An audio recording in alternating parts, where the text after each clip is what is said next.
Биз ошол балдардын азабы менен жүргөн кезимде жолдошум ошо башкага үйлөнүп алган. Балдардын дарыланысына эч кандай мүмкүнчүлүк болбой турат.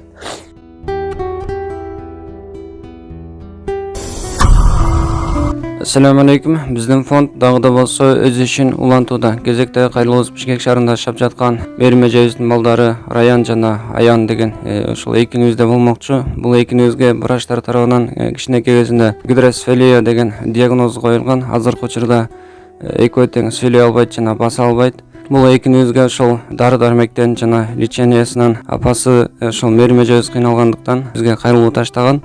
Саламатсыздарбы, кыргыз элим. Биз жардамга муктаж болуп турабыз. Себеби ушул эки балам мүмкүнчүлүгү чектелген балдар, өзгөчө болгондо ошол булар төрөлгөндө баштарында киста болуп, диагнозу гидросефалия болуп төрөлүшкөн. Ошонун айынан азыр балдар дарыланууга муктаж.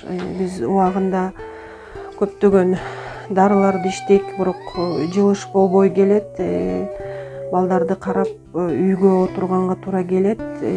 Балдарга көзөмөл керек. Балдар таптакыр сүйлөбөйт. Көптөгөн дарыларды алганга муктажбыз. Ага эч кандай мүмкүнчүлүк жок. Анткени өкмөттөн алган пенсия менен жасактайбыз биз. Ал болсо батир акысынан ашпайт. Биз квартирада турабыз. Өкмөттөн алган пенсияны батир акысына төлөйбүз. Ал тамак ашка деле жетпей калат. Балдардын дарыланысына эч кандай мүмкүнчүлүк болбой турат. Биз ошол балдардын азабы менен жүргөн кезимде жолдошум ошо башкага үйлөнүп алган. Балдарынан баш тарткан, таптакыр баш тартып кеткен. Балдарды азыр жалгыз карайм. Балдардын дарылануусуна Аллахтын ыраазычылыгы үчүн көмөк сурайм, жардам сурайм кыргыз элинен.